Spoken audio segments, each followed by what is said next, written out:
안녕하세요. 해나입니다.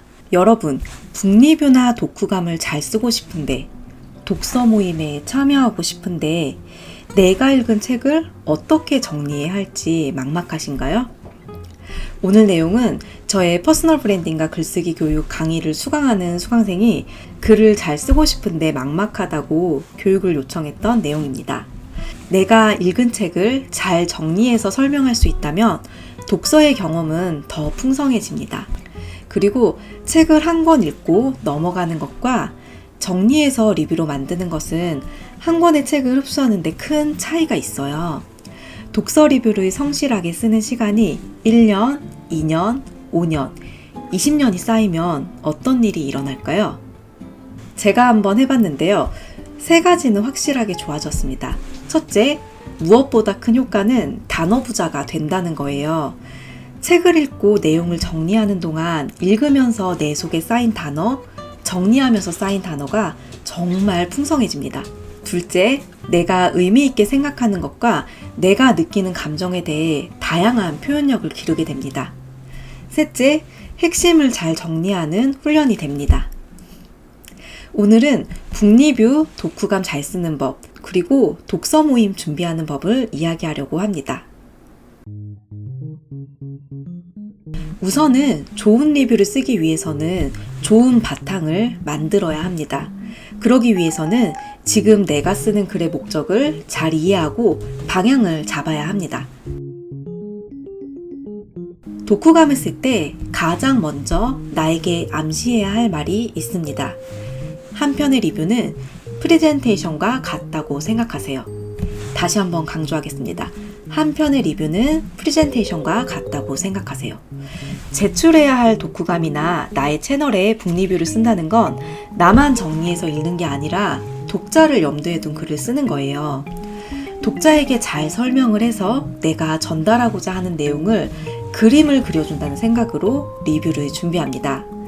프레젠테이션을 할 때 대상과 목적이 있고 전달하고자 하는 메시지가 명확하잖아요.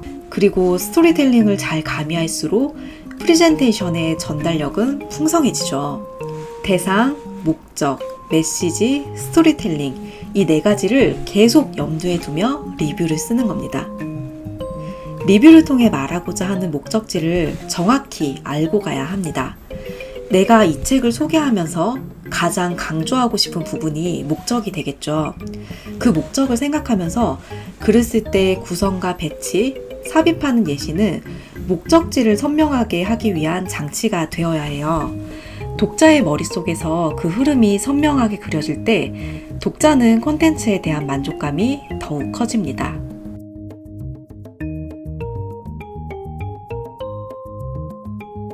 서평을 잘 쓰려면 첫째, 글을 읽고 기존의 나의 생각이 어떻게 바뀌었는지를 보여주려고 노력합니다. 둘째, 책을 나와 세상과 연결시키는 존재로 만들고 그것을 독자에게도 잘 정돈된 문체로 소개할 때 사랑받는 서평이 됩니다. 저는 서평을 쓸 때 책이 나에게 준 확장이나 변화 또는 위로를 잘 정리해서 소개하려고 노력을 했어요. 책을 정리해서 말하고 나에게 영향을 준 점을 분명히 보여주는 거죠. 그러면 책 이야기와 나의 이야기가 잘 어우러지게 됩니다. 이럴 때 수많은 이 책의 리뷰가 있어도 저의 독자적인 개성 있는 리뷰가 완성되는 거죠.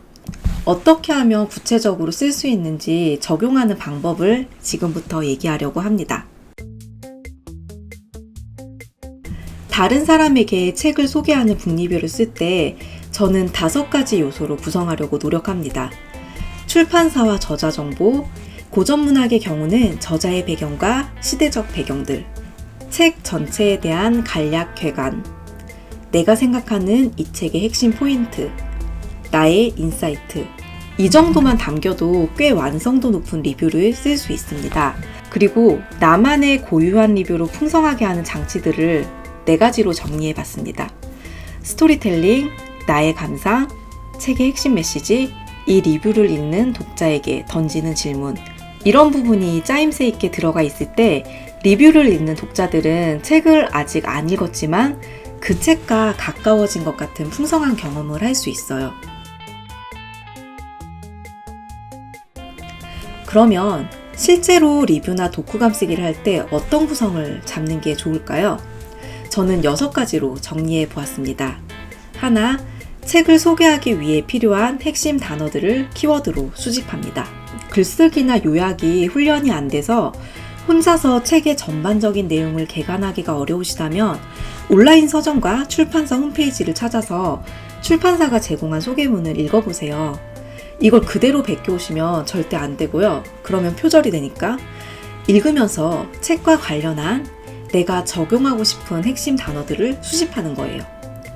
둘째, 책의 목차를 보며 전체 흐름을 간략하게 정리합니다. 짜임새 있는 글의 기본 골격은 구조화 그리고 개념화입니다. 구조를 먼저 잡고 세부 개념을 하나씩 설명하는 거죠. 공부 잘하는 친구들은 목차부터 외우잖아요. 그걸 리뷰에도 적용하는 겁니다. 책의 목차를 보며 전체 흐름을 간략하게 정리합니다. 그러면 이 책의 큰 흐름을 설명할 수가 있어요. 이때도 역시 목차 제목의 키워드들을 활용합니다. 셋째, 내가 생각하는 책의 장점이나 특징을 몇 가지로 정리합니다. 책을 읽을 때는 인상 깊은 부분들은 표시를 하거나 밑줄을 그으면서 보는 게 필수고요. 다 읽은 후에 리뷰를 준비할 때는 밑줄 그은 부분들을 쭉 다시 읽으면서 내가 생각하는 이 책의 장점이나 특징을 몇 가지로 정리합니다. 제가 이 구성으로 만든 최근 리뷰가 최은영 작가님의 밝은 밤 리뷰예요. 오른쪽 아이카드를 클릭하시고 참고하시기 바랍니다. 넷째, 3번 책의 장점이나 특징을 소개할 내용들을 책에서 발췌하기. 세 번째가 내가 생각하는 책의 장점이나 특징을 몇 가지로 정리하는 거였잖아요. 이 부분을 구체적으로 설명할 수 있는 부분들을 책에서 발췌하는 거예요. 다섯, 나만의 고유한 경험과 연결시켜 보기. 저는 가독성을 위해서 인스타와 블로그에 리뷰를 쓸 때는 에세이 형식으로 리뷰를 써요. 이렇게 쓰는 건 이 책을 안 읽은 분들도 저의 경험을 공유해 드림으로써 이 책이 어떤 느낌인지 좀 더 가깝게 느낄 수 있도록 그림을 그려주기 위해 사용하는 장치입니다. 개인의 고유한 경험을 얘기할 때 사람들은 집중을 잘 하더라고요. 그리고 비슷한 자기의 경험을 생각하면서 이입을 해주셨어요. 그래서 저는 이러한 방식으로 독자의 공감을 이끌어내고자 노력하고 이를 바탕으로 제가 소개하는 책에 관심을 가지도록 유도합니다. 6. 독자들과 함께 생각해보고 싶은 질문 던지기. 이건 제가 생각하는 성숙한 글쓰기의 중요한 요소예요. 다른 사람의 글을 읽을 때도 자신의 경험으로 끝나는 게 아니라 우리 시대의 중요한 이슈들을 생각할 수 있도록 질문을 제시하거나 아니면 시간을 통과하는 인간의 고유한 가치들이 있잖아요. 그 부분에 대해 독자들이 각자 생각해 볼 수 있도록 할 수 있다면 단순히 내 이야기를 하는 걸 넘어서 그 사람의 생각을 확장시켜 줄 수 있는 경험을 제공하는 거잖아요. 그래서 저는 저에게 어떤 질문을 불러일으키는 글을 좋아하고 저 역시 어떤 질문을 드릴 수 있는 글을 쓰고자 많이 노력합니다. 지금까지 한 것들을 이제 정리하자면 하나, 책을 소개하기 위해 필요한 핵심 단어들을 키워드로 수집합니다. 둘째, 책의 목차를 보며 전체 흐름을 간략하게 정리합니다. 셋째, 내가 생각하는 책의 장점이나 특징을 몇 가지로 정리합니다. 넷째, 책의 장점, 특징을 소개할 내용들을 책에서 발췌합니다. 다섯, 나만의 고유한 경험과 연결시켜 보기. 6. 독자들과 함께 생각해 보고 싶은 질문 던지기. 글쓰기가 익숙하지 않은 분들은 이게 어려울 수 있는데요. 그럼 간단하게 적용하자면 구성을 이렇게 한번 해보세요. 하나, 검색이나 온라인 서점 책 소개를 통해 책을 소개하기 위해 필요한 핵심 단어들을 키워드로 수집합니다. 둘, 목차를 보며 전체 흐름을 간략하게 정리. 셋, 나에게 인상 깊었던 부분 3가지만 얘기하기. 이렇게만 하셔도 어느 정도 짜임새 있는 북리뷰나 독후감을 완성할 수 있습니다. 글을 쓰기 어려운 이유가 단어가 부족하기 때문이에요. 그러니까 도저히 어려워서 못 쓰겠다면 검색을 하면서 이 책을 소개하기 위해 필요한 단어들이라도 수집을 해보세요. 그러면 훨씬 독후감을 쓰기가 쉬워질 거예요. 그런데 제일 좋은 건 한 권을 꼼꼼하게 읽고 위에 소개한 6가지를 다 반영해 보려는 노력을 계속한다면 좀 익숙해지면 나에게 맞는 편안하고 짜임새 있는 구성으로 리뷰를 쓸 수 있게 될 거예요. 제일 중요한 건 포기하지 않고 6개월 이상 지속하는 것입니다. 최근에 제가 항남서점 문화살롱 다락에서 진행하는 온라인 독서 모임에 참여했어요. 2번 정도 참여를 했는데 독서 모임이란 걸 처음 경험해 본 거예요. 그런데 생각 이상으로 정말 유익하더라고요. 일단 그 텍스트가 좋았고 믿을 만한 진행자가 진행을 했어요. 바로 제가 정말 좋아하는 신유진 작가님이 진행자였거든요. 그래서 신청을 했다가 첫 번째 시간이 너무 유익해서 2번째 시간도 참여를 했죠. 저는 독서 모임을 통해 앙드레 지드의 지상의 양식과 마르그리트 듀라스의 고통을 읽었습니다. 독서 모임의 장점은 첫째는 스스로에게 주는 강제성이었어요. 책을 읽어가야 하기 때문에 어려운 책도 끝까지 읽게 됩니다. 앙드레 지드의 지상의 양식을 처음 읽을 때 무슨 말인지를 모르겠더라고요. 그래서 읽다가 다시 돌아가서 읽고 또 읽다가 다시 읽고 이 좀 장벽이 있었어요. 여러 고비를 맞으면서 1장과 2장을 읽었어요. 그랬더니 2장 마지막쯤부터 책이 저에게 말을 걸어오기 시작했어요. 그러면서 정말 아름다운 독서 경험을 했거든요. 그리고 이 장벽을 넘어서니까 이제 자유로운 의식의 흐름으로 마구 흘러가는 자유분방한 책들이 좀 더 쉽게 읽히더라고요. 놀라웠어요. 그런데 이걸 가능하게 했던 게 강제성이었어요. 만약에 이게 읽어가야 하는 책이 아니었으면 제 성격에 분명히 그냥 읽다 덮었을 거예요. 제가 그렇게 무언가를 성실하게 억지로 끝을 보기 위해 꾸역꾸역 하는 성미가 못 돼요. 그런데 독서 모임 덕분에 진입장벽을 넘어가고 저의 독서의 지평이 더 넓어진 거잖아요. 너무 뿌듯하더라고요. 나 프랑스 문학 하나도 모르는데 이러면서 뿌듯하게 읽었습니다. 둘째는 나의 독서 경험으로 끝나는 게 아니라 설명을 해야 하므로 좀 더 듣는 사람들을 고려한 정리를 하게 됩니다. 셋째는 여러 사람이 읽고 감상을 나누기 때문에 다양한 해석을 들을 수 있어서 사고가 확장됩니다. 이게 제가 생각하는 독서 모임의 장점이었어요. 그런데 처음 독서 모임에 참여할 때는 당일 오전에 책을 다 읽었기 때문에 한번 개관하거나 생각을 정리할 시간이 전혀 없었어요. 그래서 말이 점점 길어지더라고요.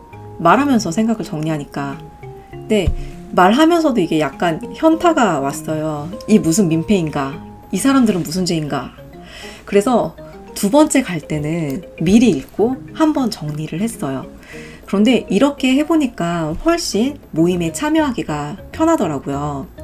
이 준비 과정이 독서 리뷰를 준비할 때랑 비슷했어요. 2번째 참여했을 때 신유진 작가님이 칭찬을 해주셨거든요. 북튜버라 정리를 정말 잘한다. 마치 대본이 있는 것처럼 이렇게 칭찬을 해주셨어요. 근데 사실 제가 정리하면서 준비했던 건 대본은 아니었고 키워드, 단어들이었습니다. 제가 이 책을 읽으며 꼭 이야기하고 싶었던 부분들을 키워드라 발췌문 페이지를 적어갔거든요. 그것만으로도 조금 더 정리된 감상을 나눌 수 있더라고요.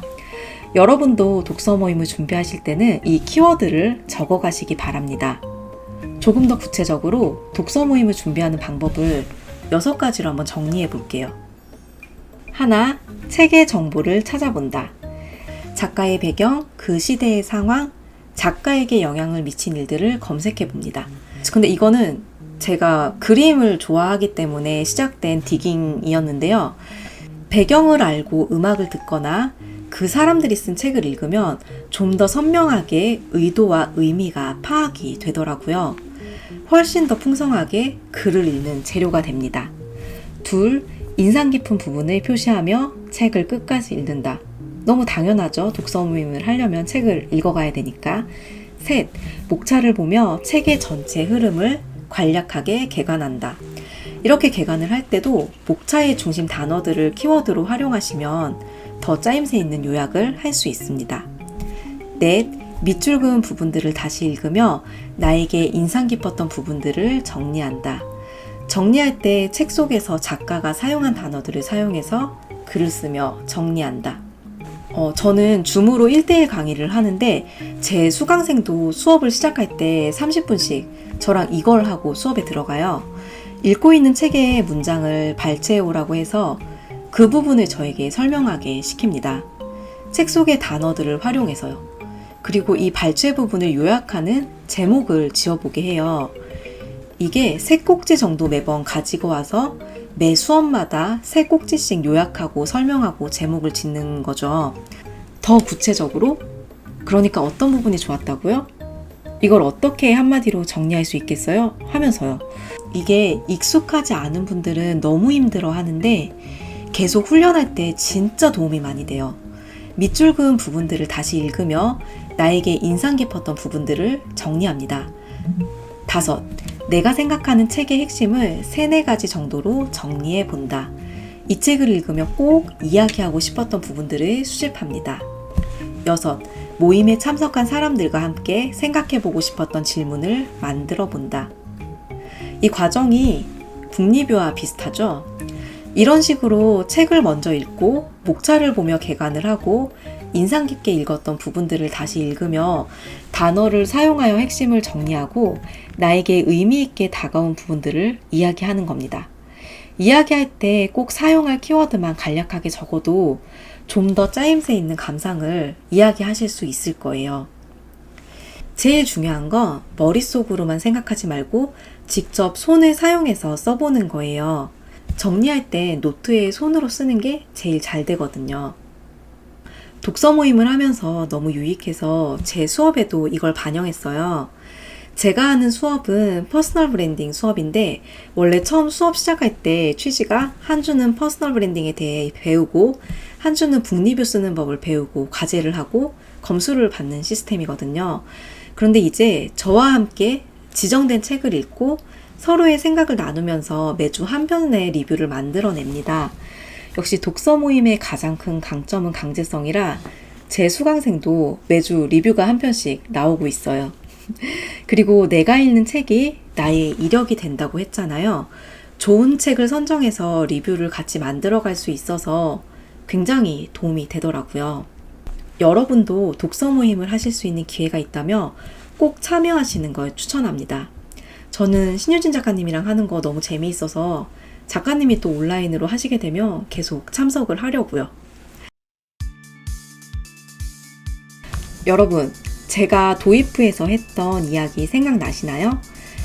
한 편의 리뷰는 프레젠테이션과 같다고 했잖아요. 여러분이 독후감이나 리뷰를 쓸 때 이 책이라는 매개로 누군가의 마음을 사로잡아야 하는 미션이 있어요. 이 책을 읽고 싶게 만들거나 이 책을 소개하는 리뷰어와 라포를 형성하게 하는 거죠. 내가 이 책을 통해 말하고자 하는 궁극적인 메시지를 독자의 머릿속에 그림을 그리듯이 담아주는 것. 그러기 위해서 필요한 건 스토리텔링과 나의 고유한 인사이트입니다.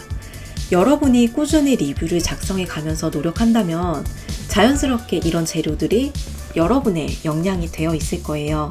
제가 20년 동안 리뷰를 쓰면 발생하는 일이라고 처음에 제목을 말했잖아요. 근데 저는 그렇게 오랜 기간 동안 리뷰를 쓰면서도 아직까지도 더 부족한 점이 너무 많이 보이고 갈 길이 정말 멀어요. 그게 끝이 없더라고요. 할수록 내가 이제 여기서 좀 하지 이런 감정을 느껴본 적이 잘 없는 것 같아요. 일할 때도 그렇고 글을 쓸 때도 그렇고 하면 할수록 부족함만 보이지 내가 이제 이 정도는 하지 누구에게 알려줄 정도는 되지 이런 게 절대 아니더라고요. 그래서 계속해서 부족함을 느끼면서 앞으로 더 성장해 가고 싶다는 마음을 다지게 되어 여러분과 함께 읽으며 성장해 갈 수 있는 풍성한 독서 경험을 계속 해갔으면 좋겠습니다. 지금까지 영상 봐주셔서 감사합니다.